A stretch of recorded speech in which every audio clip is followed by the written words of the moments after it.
Hey guys, how's it going? Michael Troy here. Today we are looking at another fun flashback issue of Starman Times Past. Super Freaks and Backstabbers, beautifully illustrated by Craig Hamilton, written by James Robinson, and inked by Ray Snyder. It is so good. Cannot wait to share it with you. Subscribe to my channel if you haven't already. Hit that like button and let's get right into it. Okay, so my friend Craig Hamilton just recently requested that I do a review of his Starman 54, one of his masterpieces, for his 60th birthday. Happy birthday, Craig. And so, of course, it was amazing, and I did the video, and it's beautiful, and you should check that out for sure. But it got me curious as if he had done any other issues, and lo and behold, there's this issue 28. Like I said in my last review, I did read Starman. I must have, fallen off, right before this, so I don't know what happened, but I didn't follow the whole series. I'm a huge Tony Harris fan. I love his art, and I feel like Craig Hamilton's art is in the same wheelhouse and falls right in line. This cover is by Tony Harris. There's a lava lamp on the cover, guys, so you know this is going to be good. The Relic, how funny is that? I feel like the Relic beat, well, anyway. So we open with this. So these are like the flashback issues. Like Tony Harris was the main artist on the series. And then they would have these like flashback tales of other iterations of Starman. And this is like the blue Starman in the 70s. And by the way, I decided that since my birthday was a couple of days ago, this is my birthday Starman video because it has ties to David Bowie, and I share a birthday with David Bowie, January 8th, who is also the same birthday as Elvis Presley. I mean, how crazy is that? Elvis, David Bowie, and Michael Troy all on the same day. Can you believe it?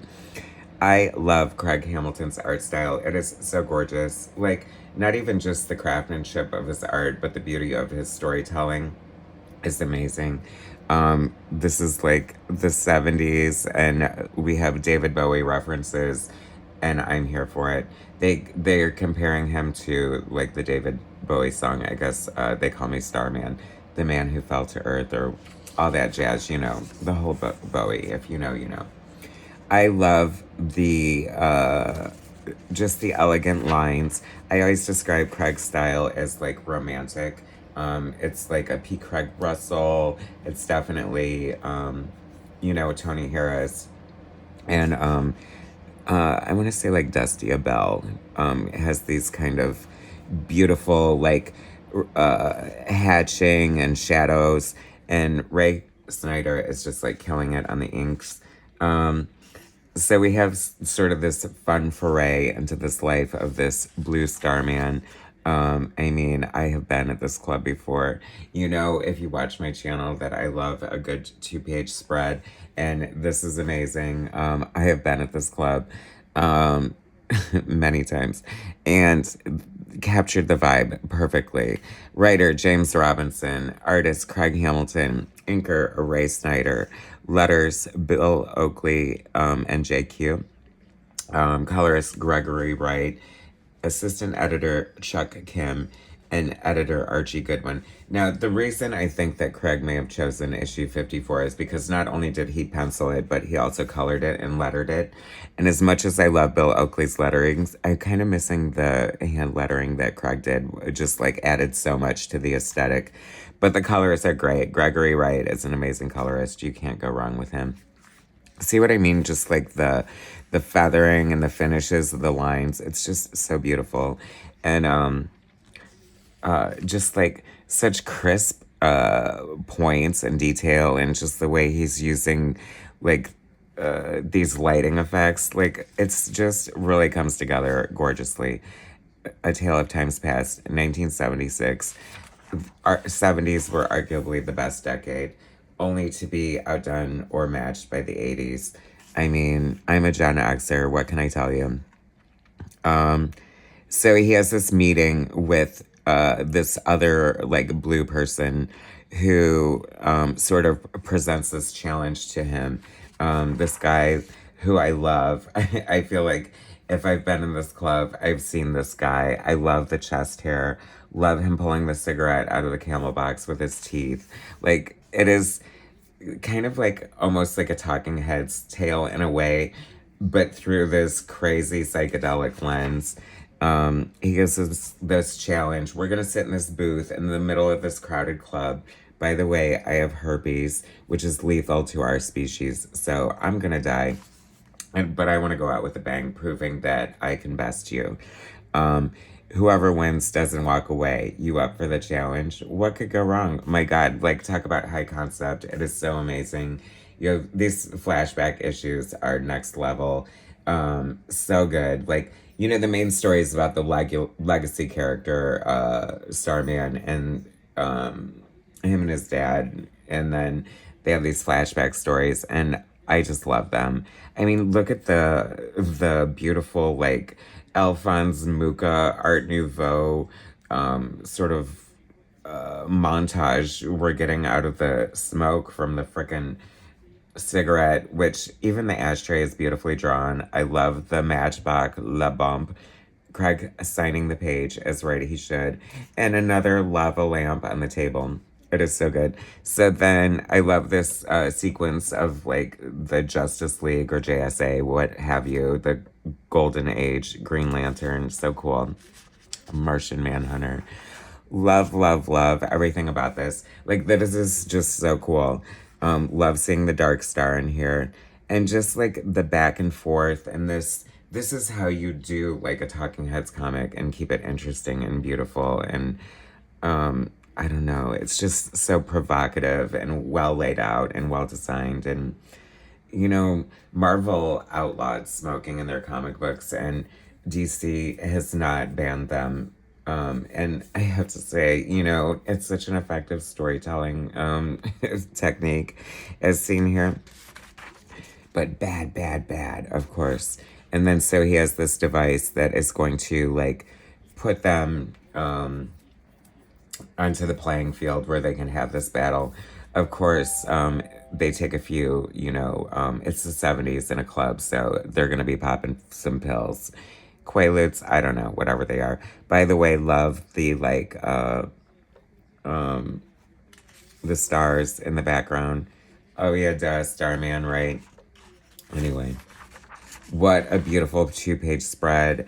This is so gorgeous. I mean, I miss a Craig Hamilton drawn interior. I want Craig to draw like some epic like Wonder Woman graphic novel or something written by Kelly Sue DeConnick. That could be her follow-up. Wouldn't that be amazing? Or just something high profile. I don't know. Like, he deserves that. Or like a return to Aquaman. Like, maybe, I don't know, whatever. By the way, I have a feeling that the blue Aquaman is making a return. And I'd like to think it's because of my efforts in promoting Craig's beautiful work on the Blue Aquaman series. Anyway, back to this gorgeous double-page spread. So it is on like Donkey Kong. They are in the psychedelic, psychic minefield. I love a nice underlight on a ball sack in a fight. I mean, where else are you going to get that? I don't know. It's so good. I'd love to see this in black and white, by the way. Hey, Craig, got any black and white art to share with me from this? Because it is tremendously gorgeous and so beautiful. I would love to see it. Like, just the contrast of the lines here. Everyone knows I love a good artist edition anyway. Yeah, DC, where's your, or somebody, Scott Dunbier maybe, where your DC Craig Hamilton artist edition. There you go. Aquaman, Starman, Spectre. Are you listening? The people who need to hear it. This fight is so furious and fierce.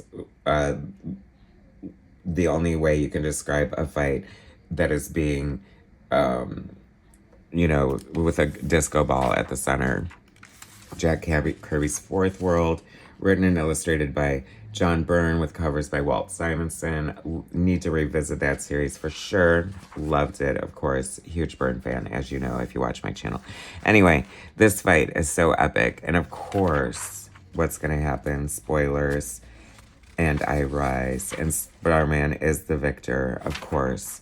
And this is so beautiful and chaotic. And it was kind of like sexy in a lot of ways. I mean, of course, it's very sexy because as romantic as and beautiful as Craig Hamilton's art is, there is this great sexiness to it that is undeniable. Look at the Art Nouveau buildings here, Art Deco, rather. It is so beautiful. This, I mean, you have this amazing, like, sort of, like, I don't know, very emotional, sort of, like, climax to the story in a way. No pun intended, but it kind of is like that in a lot of ways. And then this gorgeous like aerial view with this bridge and the mountains in the background. I mean, it is stunning. This is as good as issue 54 was. I have to say, I really, really just was blown away by the visual thrill ride of this issue. It is so good, you guys. So what can I say? And of course he wins. Was there any doubt? And then he just kind of gets up and leaves the corpse sitting at the table with the lava lamp reflecting lava bubbles on his face. I mean, does it get more epic than that? If you guys have not read Starman, you need to. It is like one of the best series ever made. And the occasional guest issue by Craig Hamilton is worth the price of admission alone. Look at that gorgeous club scene. Love the disco ball. Love the way the light is hitting his hair. And this is just an artistic masterpiece. I love that. And then we get a shot of the current Starman in his apartment eating pizza. And it's kind of nice to see Craig's version of that character. And I love it. I'd love to see more of it. Anyway, what a great series. I miss this series. It's so good. Anyway, thanks for watching, guys. Subscribe to my channel if you haven't already. Hit that like button, and I will bring you more soon.